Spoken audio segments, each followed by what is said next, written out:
I was hooking up with your bitch secretly, but you know what? Can we take turns? I ain't even gonna kill you with your own medicine. I ain't even gonna kill you with your own medicine, bro. This wasn't just some online back and forth bit, was a warning shot. On August 17th, tragedy struck when 6ix9ine's girlfriend, Ariela Langosta, was discovered shot to death inside her Mercedes on a Bronx highway. Coincidence? Hardly. Because now, Trippie Redd has surfaced with a bone-chilling video that fans claim captures her final moments and ties him directly to the incident. The message is clear, and it's darker than anyone expected. While most of the world slept, Trippie didn't just drop content.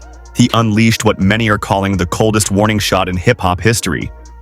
The footage, allegedly depicting Ariela Langosta, also known as Mejia Palinodi, 33-year-old Dominican influencer, shows the harrowing end of her life after she was riddled with bullets on that August night. But this isn't only about one woman's tragic fate. This is about a signal being sent to Daniel Hernandez, better known as Tekashi 69, that his past is finally catching up to him, and the consequences are now bloodstained and irreversible. My dad, who you talking to? Who you talking about, man? You mean what I'm talking about? What dad are you talking about? You know I'm gangster like that. Where you at? Like I'm in Brooklyn. Me where I'm at. The clip Trippie allegedly dropped isn't just some throwaway social media stunt. Word on the streets is that it's actual surveillance footage capturing Ariela Langosta's final movements before she was found lifeless behind the wheel of her Mercedes SUV on the Cross County Parkway. The timing of its release wasn't random, it was calculated, a message delivered with precision. This is Trippie Redd telling 6ix9ine, "I know exactly what went down with your girl." And even louder, he's showing the world that nobody tied to the rainbow-haired rapper is beyond reach. Let's keep it real. Ariela wasn't just another Instagram face with 570,000 followers. She was woven deep into 6ix9ine's world, even starring in his 2023 WP video and described by insiders as everything from a close confidant to a rumored lover. When someone that close gets hit, it's not chance, it's a statement. And when the footage of her last moments leaks through your biggest rival's channels, that's not just beef anymore. That's a declaration of war in plain sight. Why? I just want to know why. You said what? You said why? I just want to know why. Why? Like, why? Because I'm hurt. Because I'm hurt. And I got what it is. This feud runs far deeper than your average rap rivalry. It traces back to 2017 when both artists were still on the come-up. Most don't realize just how personal it became. The spark was lit after their collab on Polls 1469, when Trippie accused 6ix9ine of setting up an assault against him in New York. That wasn't just beef, that was the opening shot in a war that would drag on for years and, according to the streets, leave blood in its wake. Nothing gets forgotten out here. When 6ix9ine was flaunting his 9-tray ties, throwing cash around and moving like he was bulletproof, Trippie was watching in silence. And when Daniel Hernandez flipped cooperating with the feds and testifying against his own crew, Trippie was still watching, still taking mental notes. Now, with Ariela Langosta's blood spilled on New York pavement, it seems Trippie is making it clear. His memory runs deep, his reach is long, and this war is far from over. No prediction, that's just presenting a claim. I gotta say, man, this reflects the worst on this chick, okay? Now, y'all saw me, I was trying to be the voice of reason. I was like, yo, listen, man, why would you even do this? Like, why would you have to get with an enemy just to prove a point? What makes this whole situation even darker is how Ariela Langosta's death unfolded.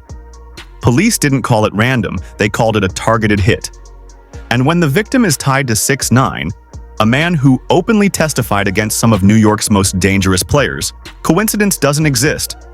The fact that Trippie allegedly holds footage of her final moments points to something far bigger than petty street beef. It suggests coordination, planning, and intent.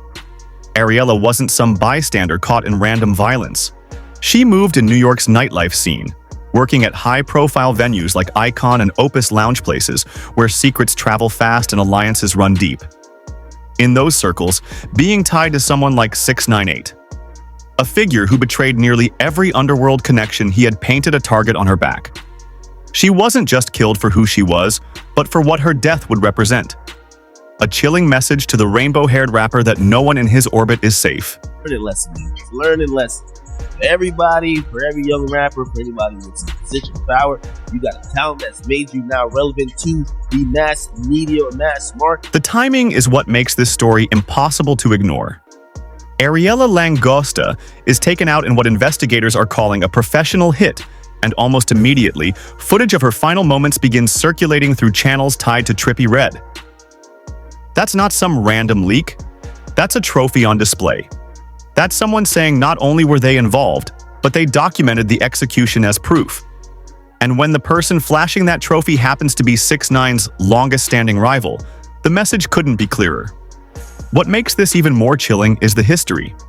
Back in 2018, Langosta was reportedly kidnapped by 9 gangster bloods, who mistook her for one of 6ix9ine's girlfriends. Even then, she was already a pawn in the high-stakes game, orbiting Daniel Hernandez's criminal ties. She survived that brush with death, but years later, her story ends in what looks like a far more calculated and permanent statement. In this world, debts may take years to come due, but they always get collected. And to understand why Langosta's death hits with such weight, you have to understand 6ix9ine himself. He's not just a rapper who cooperated.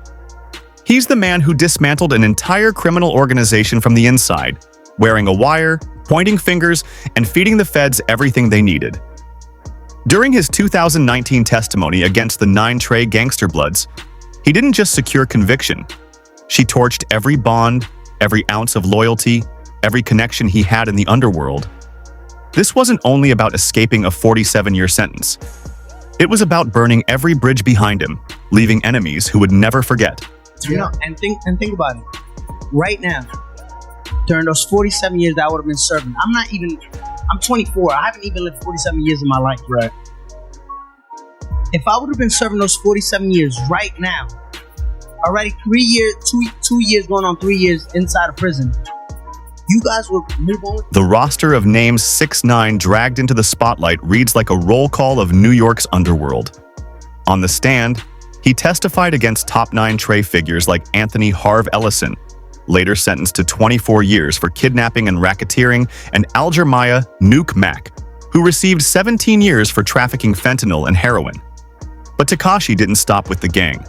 He even tossed celebrity names into the fire, alleging Cardi B was tied to a blood set and that Jim Jones was a 9 member claims that never led to charges but still shook the culture. What made his cooperation so devastating wasn't just the names, but the details. He broke down violent incidents with precision, even admitting he personally ordered a $20,000 hit on Chief Keef, implicating Kintia Kuda B. McKenzie in the attempted shooting. He laid bare the gang's drug operations, heroin, fentanyl, ecstasy, painting a picture only someone deeply embedded in the structure could provide. In doing so, 6ix9ine didn't just save himself from a 47-year sentence, he dismantled the very world that once protected him. Street world, right? What's the codes of the street? Loyalty, honor, integrity, morals, principles, standing tall on what you believe on, and no snitching, right? Right. Where was the loyalty to me? This is where Trippie Redd's role in the saga cuts deeper than most people realize. In federal court, 6ix9ine openly admitted he ordered the infamous hotel attack on Trippie after being handed his location driven by jealousy and gang politics. This wasn't just rap beef spilling into the streets. This was Tekashi weaponizing his criminal ties to launch real-world violence against another artist, only to later use that same incident as bargaining leverage with prosecutors. The betrayal runs even deeper when you factor in his inner circle. His own manager, Kifano Shadi Jordanance, both his criminal partner and professional handler, was handed 15 years for extortion and racketeering. Yet even Shadi wasn't spared. Daniel Hernandez testified against the man who built his empire, proving he was willing to burn every last bridge if it meant shaving years off his sentence. In the end, 6ix9ine didn't just turn on rivals, he turned on everyone who ever stood beside him. You're not checking on my mom. You're not paying nothing for my daughter. You're not doing anything for me. You're not even wondering if I'm calling somebody. The 9 gangster bloods weren't some neighborhood clique. They were a criminal machine. Founded in 1993 inside Rikers Island by Omar Porte and Leonard McKenzie, the set grew into a multi-state network dealing in drugs, sex trafficking, and ruthless violence stretching from New York to Virginia and North Carolina.